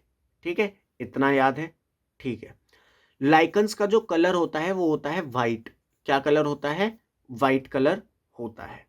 इतना क्लियर है? ठीक है, तो अब अगर मैं बात करूं बिफोर इंडस्ट्रियलाइजेशन यानी कि सन 1850 में इंग्लैंड में, क्योंकि उस टाइम पे इंडस्ट्रीज नहीं थी तो पॉल्यूशन नहीं था। पॉल्यूशन नहीं था तो जो पेड़ होते थे उन पे लाइकन्स जो हैं वो प्रेजेंट होते थे, due to the presence of lichens on tree trunk. अब लाइकन्स कैसे होते हैं? वाइट। तो ट्री की ट्रंक कैसे दिखेगी? White. It appear white, it appear white. अब इस वाइट बैकग्राउंड में जो वाइट कलर के मोथ होते थे, वाइट विंग मोथ, वो अच्छे से छुप जाते थे। अगर मैं सफ़ेद के ऊपर सफ़ेद रख दूं, आप ढूंढ दोगे? नहीं ढूंढ सकते। तो वाइट बैकग्राउंड में वाइट कलर के जो मोथ थे वो अच्छे से छुप जाते थे, लेकिन ब्लैक वाले पकड़ लिए जाते थे। अगर मैं सफ़ेद के ऊपर, अगर ये जैसे वाइट पेज है, वाइट के ऊपर मैंने ब्लैक पेन से लिखा है, आपको दिख रहा है, लेकिन अगर मैं ब्लैक के ऊपर ब्लैक से लिखूं आपको दिखेगा? नहीं। तो वाइट के ऊपर ब्लैक पड़ा तो ब्लैक वाले इजिली पिक्ड हो गए प्रीडेटर्स के द्वारा। किसके द्वारा? प्रीडेटर्स के द्वारा। तो बिफोर इंडस्ट्रियलाइजेशन क्या हुआ? जो वाइट कलर के मोथ थे वो ज़्यादा थे और जो ब्लैक कलर के मोथ थे वो कम थे। क्यों? क्योंकि नेचर उन्हीं को एडवांटेज दे रहा था, क्योंकि लाइकन्स प्रेजेंट थे। अब हुआ क्या कि जब इंडस्ट्रीज लग गई, अच्छे से ग्रोथ करी इंग्लैंड ने, तो वहां पे क्या हो गया? पॉल्यूशन। तो आफ्टर 1920 जब इंडस्ट्रियलाइजेशन हो गया, उसके बाद पॉल्यूशन कॉज होने लगा। पॉल्यूशन की वजह से लाइकन्स खत्म हो गए तो वाइट कलर चला गया। ट्री की ट्रंक होती है डार्क ब्राउन कलर की। ट्री की ट्रंक कैसी होती है? डार्क ब्राउन कलर की। तो उस डार्क ब्राउन कलर के बैकग्राउंड में जो ब्लैक कलर था वो इजिली हाइड हो गया, लेकिन जो व्हाइट कलर के मुंह थे उनको इजिली पकड़ लिया गया। किसके द्वारा? प्रीडेटर के द्वारा। तो वहां पे व्हाइट कलर वालों को अच्छे से पकड़ लिया गया और जो ब्लैक कलर वाले थे वो इजिली सर्वाइव कर गए। In absence of lichens due to pollution, tree trunk appear dark, due to which black wing moth hide and white wing moth predated by the predator birds. तो यहाँ पे हुआ क्या? क्योंकि नेचर में चेंज आया। नेचर में क्या चेंज आया? नेचर में पॉल्यूशन आ गया। पॉल्यूशन आने की वजह से जो पॉल्यूशन का जिन्होंने फायदा उठा लिया वो बच गए, जिन्होंने जो नहीं उठा पाए वो खत्म हो गए। तो जब नेचर चेंज हुआ तो जो वाइट वाले मोथ थे उनका नंबर कम हो गया और जो ब्लैक वाले मोथ थे उनका नंबर ज़्यादा हो गया। ठीक है, तो इसी चीज़ को हम बोलते हैं नेचुरल सिलेक्शन, कि जब पॉल्यूशन नहीं था तो नेचर वाइट वालों को सिलेक्ट कर रहे थे, लेकिन जब पॉल्यूशन अराइज हुआ तो नेचर ने किसको सिलेक्ट कर लिया? ब्लैक वालों को, और उनका नंबर क्या हो गया? हायर। तो ये तो बात थी डार्विन की थ्योरी की। अब एक नई थ्योरी दी गई जिसको हम बोलते हैं म्यूटेशन थ्योरी। ये दी थी ह्यूगो डेवरीज ने। ठीक है, इन्होंने एक इवनिंग प्राइमरोज नाम का फूल होता है उस पर काम करा था, जिसको हम अनिथ्रा लैमार्कियाना भी बोलते हैं। इनके द्वारा इनका जो कहने का मतलब था वो ये था कि according to this theory variation are responsible for evolution. जो वेरिएशंस आते हैं उन्हीं की वजह से एवोल्यूशन होता है, और ये जो वेरिएशन आती है ये आती है म्यूटेशन की वजह से। Mutation provide raw material for evolution. ठीक है, क्योंकि वेरिएशन आने का कॉज क्या होता है? म्यूटेशन। डीएनए का या जीन का सीक्वेंस चेंज हो जाना, उसकी वजह से म्यूटेशन आती है। म्यूटेशन की वजह से वेरिएशन आती है, और जो म्यूटेशन है वो एवोल्यूशन के लिए रॉ मटेरियल की तरह काम करता है। Mutation are the source of discontinuous variation. मतलब इन्होंने ये कहा कि जैसे जो हमारे साइंटिस्ट थे डार्विन, उन्होंने कहा कि जो वेरिएशन है वो अडेप्टिव होगी, नॉन अडेप्टिव होगी, जिसमें से नेचर हर बार अडेप्टिव को सिलेक्ट करेगा और नॉन अडेप्टिव को क्या करेगा? एलिमिनेट कर देगा। बट इन्होंने कहा कि ये जो म्यूटेशन होती है ये रैंडमली होती है, ज़रूरी नहीं है कि हर बार या अडेप्टिव हो या नॉन अडेप्टिव हो, ये रैंडमली होती है और इंडिविजुअल रैंडमली ग्रो करते रहते हैं। ठीक है, इसके बाद इन्होंने कहा कि जो एवोल्यूशन है वो एकदम से होने वाला प्रोसेस है, ऐसा वो धीरे धीरे नहीं होता। अगर आप डार्विन की थ्योरी देखो, उसमें मैंने आपको क्या बताया कि धीरे धीरे वेरिएशन होगा, कई साल बाद जाके एक नई स्पीसीज बन जाएगी। लेकिन जो ह्यूगो डेवरीज थे, इन्होंने बोला कि जो एवोल्यूशन है वो एकदम से होने वाला प्रोसेस है एंड जर्की प्रोसेस है। ठीक है, तो इन्होंने एक टर्म यूज करी, सॉल्टेशन। सॉल्टेशन का मतलब क्या होता है? सॉल्टेशन का मतलब होता है एक सिंगल स्टेप में बहुत बड़ी म्यूटेशन आ जाना। एक सिंगल स्टेप में बहुत बड़ी म्यूटेशन आ जाना, और उस म्यूटेशन आने की वजह से एक नई स्पीसीज का फॉर्मेशन हो जाना, उसी को हम बोलते हैं सॉल्टेशन। ठीक है, तो डार्विन एंड ह्यूगो डेवरीज की थ्योरीज में क्या क्या फ़र्क था, कई बार पूछ लेता है, तो उसको जानना ज़रूरी है। डार्विन ने कहा कि जो वेरिएशन है वो स्मॉल होगी, कंटिन्यूअस होगी, मतलब छोटी छोटी वेरिएशन आएंगी, कंटिन्यूअस आएंगी और एक डायरेक्शन में आएंगी, और एडेप्टिव नेचर की होंगी, नॉन एडेप्टिव वाली एलिमिनेट हो जाएगी। वहीं ह्यूगो डेवरीज ने कहा कि जो वेरिएशन होगी वो लार्ज होगी, एकदम से लार्ज वेरिएशन आएगी, डिसकंटिन्यूअस होगी, इसकी कोई डायरेक्शन नहीं हो सकती, वो हो सकता है आपको फ़ायदा भी दे दे, हो सकता है आपको नुकसान भी दे दे, और रैंडम होगी। कैसे होगी? रैंडम होगी। तो अकॉर्डिंग टू डार्विन जो एवोल्यूशन होता है ऑर्गेनिजम्स का वो एक धीरे धीरे होने वाला प्रोसेस है, लेकिन ह्यूगो डेवरीज के अकॉर्डिंग जो एवोल्यूशन है वो सडन प्रोसेस है, वो एकदम से होने वाला प्रोसेस है। तो ये आपको याद रखना है। इसके बाद आई मॉडर्न सिंथेटिक थ्योरी, ये क्या कहती है? मॉडर्न सिंथेटिक थ्योरी आपको ये बताती है, इसने बेसिकली क्या किया, हर एक थ्योरी में से कुछ कुछ पॉइंट्स निकाले और सब पॉइंट्स को मिला के एक पर्टिकुलर नई थ्योरी बनाई। According to this theory many factor responsible for the formation of नई न्यू स्पीसीज। इन्होंने कहा कई सारे फैक्टर हैं जो डिटरमाइन करते हैं कि नई स्पीशीज बनेगी या नहीं बनेगी। इसमें gene migration, genetic drift, mutation, recombination, natural selection, ये 5 फैक्टर हैं जो डिसाइड करते हैं कि नई स्पीशीज फॉर्म होगी या नहीं होगी। तो आइए एक एक करके सबको समझते हैं। सबसे पहले जीन फ्लो। तो मान लीजिए ये ऐसी कोई एक पॉपुलेशन है, एक ये पॉपुलेशन है कोई बी, ठीक है, और इनका एक अपना जीन पूल है। अब ये आप बोलोगे जीन पूल क्या होता है? स्विमिंग पूल जैसा है क्या? नहीं। जीन पूल बेसिकली होता है जैसे एक पॉपुलेशन में, जैसे मान लीजिए इंडिया में जितनी भी पॉपुलेशन है, उन पॉपुलेशन में जितने भी जीन्स हैं और उन जीन्स की जो एलीलीज हैं, उन सब के ग्रुप को हम क्या बोलेंगे? जीन पूल बोलेंगे। क्या बोलेंगे? जीन पूल बोलेंगे। It is a total collection of all gene and its alleles in a population. एक गिवन पॉपुलेशन में जितने भी डीएनए हैं, डीएनए की जो भी जितनी जीन है कि उनकी जो भी एलीली है, उन सबका ग्रुप, टोटल कलेक्शन क्या कहलाता है? Gene pool. तो ये पॉपुलेशन ए का जीन पूल है, ये पॉपुलेशन बी का जीन पूल है। अब मान लीजिए यहाँ से कुछ मेंबर माइग्रेट कर गए पॉपुलेशन बी में, इंडिया से कुछ लोग अमेरिका में चले गए, अमेरिका से कुछ लोग इंडिया में आ गए, तो यहाँ पे क्या हुआ? जीन का माइग्रेशन हुआ। अब यहाँ पे जब यहाँ से कोई जीन यहाँ गई तो यहाँ पे रिप्रोडक्शन होगा, तो दो अलग अलग एलीली आपस में मिलेंगी, दो अलग अलग एलीली आपस में मिलेंगी, रिकॉम्बिनेशन होगा, रिकॉम्बिनेशन की वजह से वेरिएशन के चांसेस बढ़ जाएंगे। प्रिंसिपल ऑफ इनहेरिटेंस याद करो। और जब रिकॉम्बिनेशन बढ़ जाएगा तो नई स्पीसीज बनने के चांसेस बढ़ जाएंगे। तो ठीक है, तो gene migration responsible for the formation of new species. ऐसे केस में जीन माइग्रेशन की वजह से नई स्पीसीज बनेगी। क्लियर है? I hope so. नेक्स्ट हम बात करते हैं जेनेटिक ड्रिफ्ट।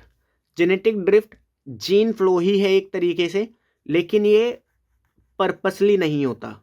ये पर्पसली नहीं होता, ये किसी एक तरीके से, मतलब ये एक रैंडम है। ठीक है, जीन फ्लो अपनी मर्जी से जाना, जेनेटिक ड्रिफ्ट जा यहाँ पे भी रहे हैं लेकिन अपनी मर्जी से नहीं जा रहे, रैंडमली जा रहे हैं। Random and non directional change of gene frequency in small population. एक छोटी सी पॉपुलेशन में जब जीन फ्रीक्वेंसी रैंडमली चेंज हो जाती है या बिना किसी डायरेक्शन के चेंज हो जाती है तो उसको हम बोलते हैं जेनेटिक ड्रिफ्ट। और इसके चेंज होने के पीछे रीज़न क्या है? इसके चेंज होने के पीछे का रीज़न है जियोग्राफिकल आइसोलेशन हो जाना। मतलब जैसे मान लीजिए ये एक एरिया था, यहाँ पे 100 लोग रहते थे, 50 इधर रहते थे, 50 इधर रहते थे। अब ये हिस्सा टूट गया 2 पार्ट में, ये हिस्सा टूट गया 2 पार्ट में और ये ऐसा कुछ बन गया, ऐसा ये 2 टेरिटरी हो गई। तो 50 यहाँ रह गए, 50 यहाँ। तो यहाँ पे ये पर्पसली माइग्रेट थोड़ी करे, यहाँ पे अपने आप वो चीज़ हो गई। ठीक है, अपने आप वो चीज़ हो गई, रेंडमली हो गई। तो ऐसे पॉपुलेशन फ्लो को क्या बोलते हैं, या ऐसे जीन फ्लो को क्या बोलते हैं? Genetic drift. तो इसमें जियोग्राफिकल आइसोलेशन हो सकता है, माइग्रेशन बाय चांस हो सकता है, या फिर कोई नेचुरल आपदा आ जाए, कोई नेचुरल कैलेमिटी आ जाए, उसकी वजह से भी जेनेटिक ड्रिफ्ट हो सकता है। अब इस जेनेटिक ड्रिफ्ट में फाउंडर इफेक्ट होता क्या है? देखिए आइए समझते हैं। मान लीजिए ये एक पहले से ही पॉपुलेशन थी, यहाँ पे कुछ मेंबर थे, ऐसे ये कुछ मेंबर थे। अब हुआ कुछ यूं कि इनमें से कुछ मेंबर किसी कारणवश यहाँ से अलग हो गए। यहाँ से ये कुछ मेंबर यहाँ पे चले गए, किसी कोई रीज़न होगा इनका अपना। ठीक है, माइग्रेशन बाय चांस समझ लो, या नेचुरल क्लेमिटी समझ लो, या जियोग्राफिकल आइसोलेशन समझ लो। तो ये 3 मेंबर इनसे अलग हो गए। तो अब ये 3 मेंबर क्या करेंगे? ये 3 मेंबर आपस में रिप्रोडक्शन वगैरह करेंगे और फिर यहाँ पे पॉपुलेशन ग्रो कराएंगे। यहाँ पे पॉपुलेशन क्या कराएंगे? ग्रो कराएंगे। अब अगर इस कंडीशन की हैबिटाट अलग है तो ये जो पॉपुलेशन ग्रो करेगी इसके पास वेरिएशंस आ जाएंगे, इसके पास वेरिएशन आएंगे ना इस हैबिटाट में सर्वाइव करने के लिए। तो ये यहाँ पे क्या कर देंगे? नई स्पीसीज का फॉर्मेशन कर देंगे। किसका फॉर्मेशन कर देंगे? नई स्पीसीज। अब ये नई स्पीसीज बनी कैसे? ये बनी कि कुछ पहले जो एक स्पीसीज थी उसके कुछ मेंबर निकले और उन मेंबर्स ने नई स्पीसीज बनाई। तो ये जो मेंबर है ना, इनको बोलेंगे फाउंडर्स। इनको क्या बोलेंगे? फाउंडर्स। और ये जो इफेक्ट है इसको बोलेंगे founder effect. Sometime change in allele frequency is so different in the new sample of population that they become a different species. Original drifted population become founder and the effect is called founder effect. समझाने का मतलब यही है, ये English में बस NCERT में लिखा कुछ और, मतलब डेफिनेशन बड़ी भयंकर सी दे दी है फाउंडर इफेक्ट की।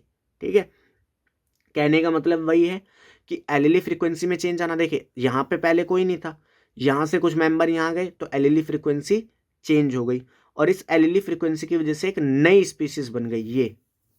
तो इसकी एलिली फ्रीक्वेंसी अलग है क्योंकि इसके पास अलग जीन है, इसके पास अलग जीन है, तो इन दोनों के जीन चेंज है, और क्योंकि इसकी वजह से ये बना है तो ये कौन हो गया, फाउंडर।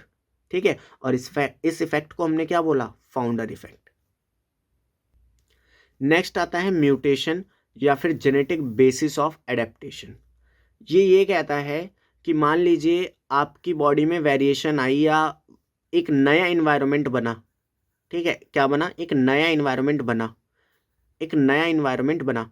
तो ये इन्वायरमेंट आपकी बॉडी में म्यूटेशन नहीं लाता या आपकी बॉडी में वेरिएशन नहीं लाता।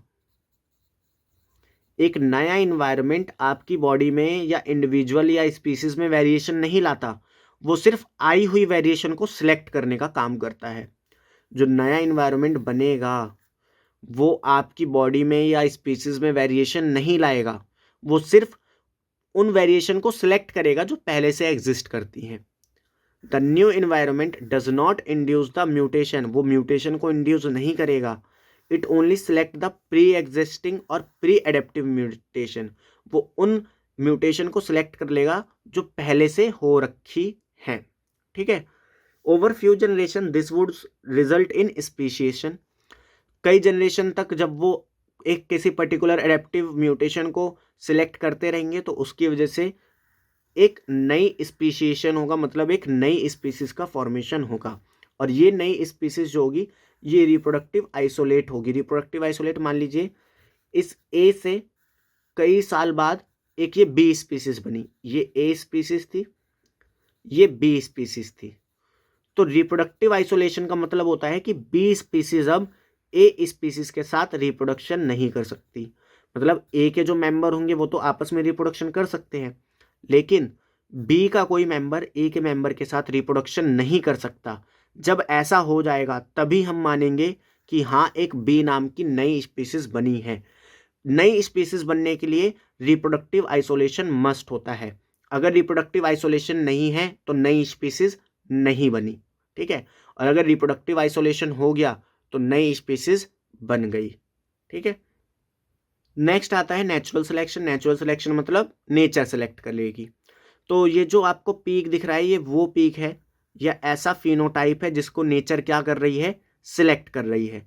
अब इसके 3 पॉसिबल वेरिएशन हो सकते हैं। कौन कौन से हो सकता है कि वो इंडिविजुअल जिस पे ये पर्टिकुलर फिनोटाइप है, ठीक है, पर्टिकुलर फिनोटाइप है, वो क्या हो जाए, वो नेचर उनको फेवर करे। जब नेचर उनको फेवर करेगी तो उनका नंबर बढ़ जाएगा, तो पीक ऊपर होने लगेगी, पीक गेट हायर। और क्योंकि ऐसे इंडिविजुअल फिर कम होंगे ना बाकी के कंपैरिजन में, क्योंकि इनमें नई नई वेरिएशन आई है तो ये कम है, बाकी वाले क्या है, ज़्यादा है, तो इसलिए ये क्या हो जाएगी, नैरो हो जाएगी।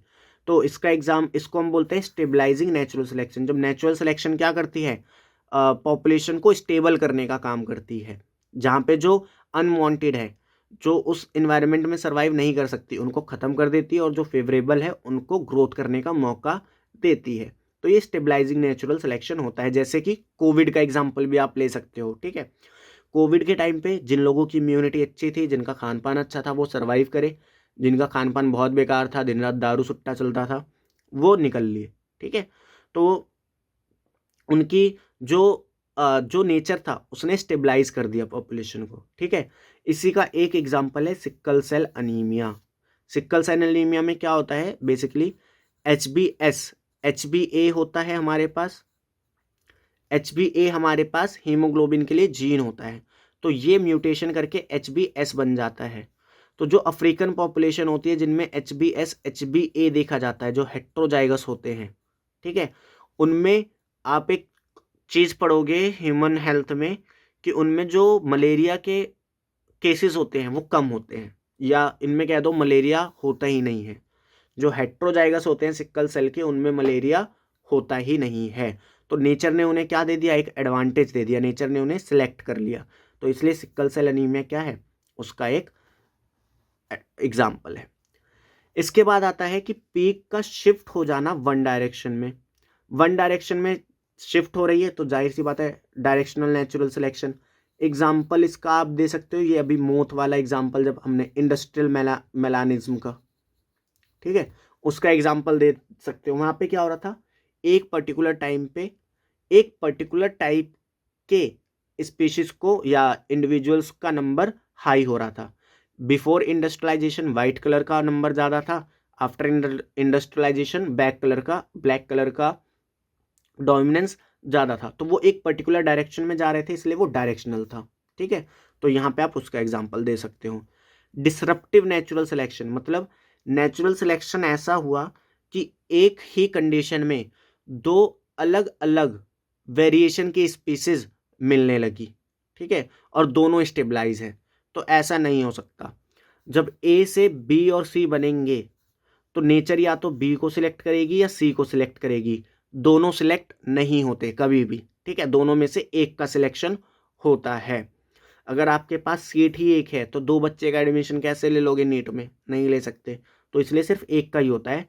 तो इसलिए ये नेचर में रेयरली सीन करा जाता है। ठीक है, तो ये तीन तरीके के ग्राफ होते हैं, एक स्टेबलाइजिंग, एक डायरेक्शनल और एक डिसरप्टिव। नेक्स्ट आता है Hardy Weinberg principle. Hardy Weinberg principle क्या कहता है, जीन और allelic frequency in a large population remain constant. जो जीन या एलिली की फ्रीक्वेंसी होती है एक लार्ज पॉपुलेशन में वो कांस्टेंट रहती है। ठीक है, और जो कि बराबर होती है 1 के। ठीक है, मान लीजिए एक डिप्लॉयड ऑर्गेनिज्म है जिसके पास क्या है, एक एलिली है कैपिटल ए, एक एलिली है स्मॉल ए। तो एक इंडिविजुअल में देखिए, एक इंडिविजुअल में कैपिटल ए हो सकता है और स्मॉल ए हो सकता है, या फिर कैपिटल ए स्मॉल ए हो सकता है। तो अगर कैपिटल ए की मैं जीन फ्रीक्वेंसी मान लूँ पी, तो पी और पी क्या हो जाएगा, पी स्क्वायर। ए और ए क्या हो जाएगा, क्यू स्क्वायर, अगर स्मॉल ए की मैं फ्रीक्वेंसी क्यू मान लूँ। और यहाँ पे क्या हो जाएगा, 2pq। ठीक है, तो ये इन्होंने एक इक्वेशन दी और इसको हम p प्लस क्यू का होल स्क्वायर इंटू में 1 भी लिख सकते हैं। अब इन्होंने बात कही कि कुछ फैक्टर हैं जो क्या करेंगे, इस इक्वेशन पे इफेक्ट डाल सकते हैं, जैसे कि mutation, gene migration, genetic drift, natural selection और रिकॉम्बिनेशन। और अगर इन्होंने मिलके इस फ्रीक्वेंसी को चेंज कर दिया, इस फ्रीक्वेंसी में चेंज आ गया, चेंज इन फ्रीक्वेंसी, अगर इस फ्रीक्वेंसी में चेंज आ गया तो ये कॉज कर देंगे क्या, कॉज कर देंगे स्पीशिएशन।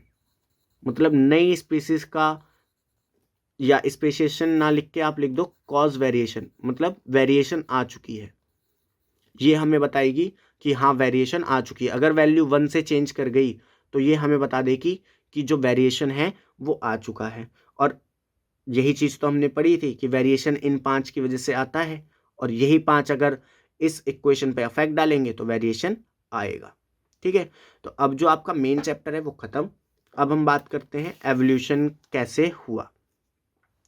तो यहाँ पे बस आपको फ्लो डायग्राम देखना है, उसी से आपके मैक्सिमम क्वेश्चन हो जाएंगे। क्या, सबसे पहली ए सेलुलर लाइफ कब बनी, आज से 3 बिलियन साल पहले। तो ए सेलुलर लाइफ थी, जैसे आरएनए, डीएनए, प्रोटीन, ये सब अलग अलग पड़े हुए थे। इन्होंने कहा देखो भैया मिलजुल के रहते हैं, एक सेल बनाते हैं, सबका काम बन जाएगा। इन्होंने बोला ठीक है। तो पहली सेलुलर लाइफ बनी, और उस सेलुलर लाइफ में क्या बने, प्रोकैरियोट्स। क्या बने, प्रोकैरियोट्स। कब बने, 2 बिलियन साल पहले। कब बने, 2 बिलियन साल पहले। फिर इन प्रोकैरियोट्स से यूकैरियोट्स वगैरह बने। ठीक है, और उन यूकैरियोट्स से क्या बने, इनवर्टिब्रेट्स बने। उनसे क्या बने, इनवर्टिब्रेट्स बने। क्योंकि देखो सिंगल सेल यूकैरियोट्स में क्या कर रहे थे कि अरे भैया अकेले अकेले काम करना पड़ता है, आओ थोड़ा मिल के रहें, काम वाम बांट लेंगे, थोड़ा मजदूरी कर लेंगे, है ना। तो उनसे क्या बने, जब सिंगल सेल ऑर्गेनिज्म आपस में मिले तो उनसे इनवर्टिब्रेट्स बने। तो इनवर्टिब्रेट्स कब बने, 500 मिलियन साल पहले। फिर इनवर्टिब्रेट से फर्स्ट वर्टिब्रेट्स बने, जिनके पास जॉ नहीं था। क्या क्या नहीं था? जॉ नहीं था। तो वो आज से 350 मिलियन साल पहले देखे गए। वहीं फिर जब इनसे डेवलप हुए फर्स्ट जॉ वर्टिब्रेट्स, वो देखे गए आज से वही मतलब उसी टाइम के आसपास देखे गए, 350 मिलियन के आसपास। इनके एग्जाम्पल है लैटिमेरिया, क्वालोकैंथ एंड लॉबफिन्स। एंड ये ऐसा माना जाता है कि लॉबफिन्स ही वही थे, लॉबफिन्स जो थे उन्हीं से फर्स्ट एम्फीबियंस आए, लॉबफिन से ही फर्स्ट एम्फीबियंस आए थे, ऐसा माना जाता है। तो लॉबफिन से क्या हुआ? लॉबफिन से फर्स्ट एम्फीबियंस जो थे वो डेवलप हुए। अब वो एम्फीबियंस कैसे थे कैसे नहीं थे उनके बारे में हमें जानकारी नहीं है, क्योंकि वो एक्सटिंक्ट हो चुके हैं, ठीक है। और ये इन्वेड करे थे, जमीन पे आए थे, क्योंकि एम्फीबियंस है तो जमीन और पानी दोनों में रह सकते, तो जमीन पे आए।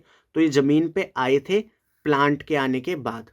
मान लीजिए पानी में कंपटीशन बढ़ रहा था, तो इन्होंने क्या कहा, चलो भैया ज़मीन पे चलते हैं, ज़मीन पे सरवाइव करेंगे, पानी में कंपटीशन बहुत ज़्यादा है, ठीक है। तो वहाँ से ये प्लांट के बाद ज़मीन पे आए। इसके बाद फर्स्ट एम्फीबियंस से फ्रॉग एंड सेलेमेंडर्स वगैरह बने। क्या बने? फ्रॉग एंड सेलेमेंडर्स वगैरह बने। और उनसे फिर जो अर्ली रेप्टाइल्स थे वो उनसे डेवलप हुए। और ये अर्ली रेप्टाइल्स जो थे वो अब एक्सटिंक्ट हो चुके हैं। क्या हो चुके हैं? एक्सटिंक्ट हो चुके हैं। वैसे अब तो डायनासोर भी एक्सटिंक्ट हो चुके हैं। तो ये अर्ली रेप्टाइल्स जो है इनके बारे में हमें ज़्यादा इन्फॉर्मेशन नहीं है। ऐसा माना जाता है कि ये क्या हो चुके हैं? एक्सटिंक्ट हो चुके हैं। अब इन अर्ली रेप्टाइल से डायनासोर्स बने, कुछ मैमल्स बने एंड कुछ बर्ड्स बनी।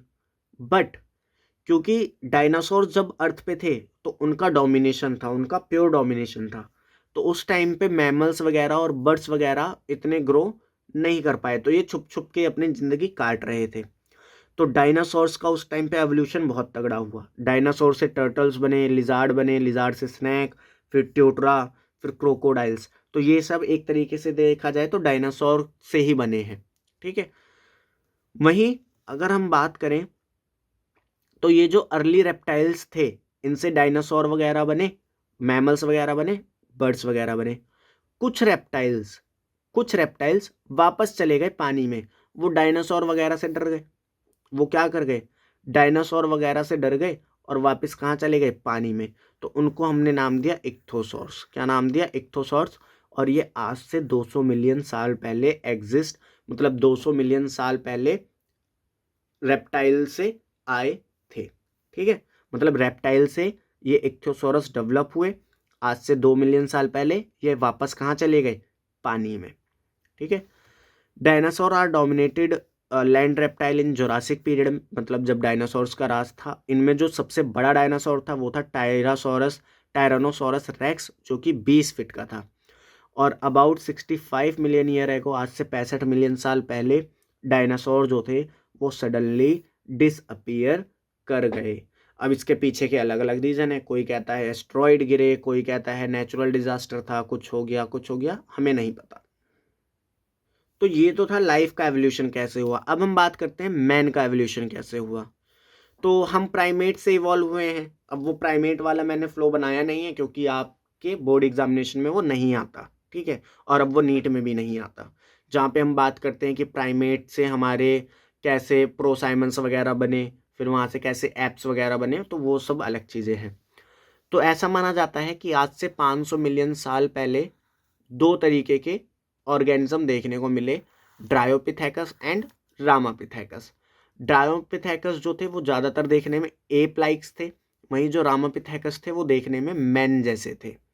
ड्रायोपिथेकस जनरली ईट करते थे फ्रूट्स को, एंड रामापिथेकस जनरली जो हार्ड नट्स होते थे या जो सीड्स होती थी उनको खाया करते थे। अब अप्रॉक्सीमेटली 3 से 4 मिलियन ईयर साल पहले, मतलब आज से 3 से 4 मिलियन साल पहले, जो ड्रायोपिथेकस और रामापिथेकस थे ये डेवलप हुए मैन लाइक प्राइमेट्स में। किस में डेवलप हुए? एवोल्यूशन हुआ और ये किस में चेंज हुए? मैन लाइक प्राइमेट्स में चेंज हुए। अब इनके बारे में हमें ज़्यादा कोई नॉलेज नहीं है, क्योंकि इनका इथोपिया और टंजानिया में हमें बेसिकली एक स्केलेटन मिला था जो देखने में प्राइमेट्स जैसा था, मैन लाइक प्राइमेट्स, ठीक है। वो प्राइमेट्स जो मैन जैसे दिखते थे उनके जैसा कुछ स्केलेटन मिला था, जिसकी हाइट 4 फीट थी। तो हमने बोला कि 3 से 4 मिलियन के आसपास ऐसे कुछ ऑर्गेनिज्म जो थे, कुछ प्राइमेट्स जो थे, जो मैन जैसे दिखते थे, वो एग्जिस्ट करते थे। फिर ऑस्ट्रेलोपिथेकस 2 से 5 मिलियन साल पहले ये एग्जिस्ट करते थे। ठीक है, इनको फर्स्ट एप मेन भी कहा जाता है। फर्स्ट होमिनोइड थे, मतलब कि ये बाइपेडल लोकोमोशन करते थे। और फर्स्ट इरेक्ट मैन थे। कैसे थे? इरेक्ट मैन थे। ये कहाँ रहते थे? ईस्ट अफ्रीका में रहते थे। जनरली फ्रूट को ईट करते थे। Hunted with stone weapon for protection. ये क्या करते थे? स्टोन वेपन्स बना के उससे हंट तो करते थे, लेकिन सिर्फ प्रोटेक्शन के लिए, उसको खाते नहीं थे। उसको खाते नहीं थे, मतलब जनरली ये क्या थे? वेजिटेरियन थे एक तरीके से। ठीक है। ऑस्ट्रेलियोपिथेकस से डेवलप हुए प्री हिस्टोरिक मैन, जिनको हमने बोला होमो हैबिलस। ऐसा माना जाता है कि ये आज से 2 मिलियन साल पहले एग्जिस्ट करते थे। ये स्किलफुल मैन थे, इनके पास स्किल्स थी, ये टूल्स वगैरह बनाते थे। इनकी जो ब्रेन कैपेसिटी थी, या ब्रेन का जो साइज था, वो 650 से लेके 800 सीसी का, यानी क्रैनियल कैपेसिटी का था। ये पहले ऐसे थे जो ह्यूमन बींग हमारी तरह दिखते थे। ठीक है, और ये प्रोबेबली मीट नहीं खाते थे। फिर होमो हैबिलस से आए होमो इरेक्टस। होमो इरेक्टस की जो ब्रेन कैपेसिटी थी वो 900 सीसी की थी। ये कार्निवोरस थे, ये मीट खाते थे, ईट मीट। ठीक है। First man used fire for hunting, protection and cooking. ये पहले मैन थे जिन्होंने आग का यूज करा हंटिंग के लिए, अपनी प्रोटेक्शन के लिए और कुकिंग के लिए। और ये कंप्लीटली इरेक्ट थे, ये ऐसे सीधे खड़े हो जाते थे अपने 2 पांव पे। ठीक है। फिर आए modern man. Pre historic man से कौन डेवलप हुए? मॉडर्न मैन, जिसमें Neanderthal, Cro-Magnon and homo sapien sapien जो हम आज हैं वो डेवलप हुए। तो निएंडरथल्स की जो ब्रेन कैपेसिटी थी वो 1400 सीसी की थी। ये ईस्ट सेंट्रल एशिया के में रहते थे। इन्होंने सिविलाइजेशन का स्टार्ट करा, मतलब ग्रुप्स में रहने लगे ये। ठीक है, एक पैटर्न फॉलो करा गया, रूल्स बनाए गए, नियम बनाए गए, वैसे ये रहने लगे। और इन्होंने अपने जो भी, इनके जो भी लोग मर जाते थे, जो भी फैमिली मेम्बर्स मर जाते थे, या इनके स्पीशीज के लोग मर जाते थे, उनको इन्होंने बरी करना चालू कर दिया, बरीड करना चालू कर दिया। वहीं क्रोमैग्नन, इनकी जो ब्रेन कैपेसिटी थी वो 1600 सीसी के आसपास थी। और ये निएंडरथल से ही डेवलप हुए थे, सब कुछ सेम था। और इन्होंने जो केव होती थी, जो गुफाएं होती थी, उनकी दीवार पे पेंटिंग करना चालू करा। फिर इनसे डेवलप हुए होमो सैपियन सैपियन, जो आज हम हैं। होमो सैपियंस का जो ब्रेन साइज था वो 1400 सीसी का था। और इन्होंने एग्रीकल्चर की स्टार्ट करी। ठीक है, और इसके बाद हम तो चल ही रहे हैं फिर। ठीक है, तो ये था ह्यूमन एवोल्यूशन। तो यहाँ पे जो एवोल्यूशन चैप्टर है वो कंप्लीटली ख़त्म होता है। तो आपसे मिलते हैं नेक्स्ट वीडियो में, तब तक के लिए थैंक्स फॉर वॉचिंग।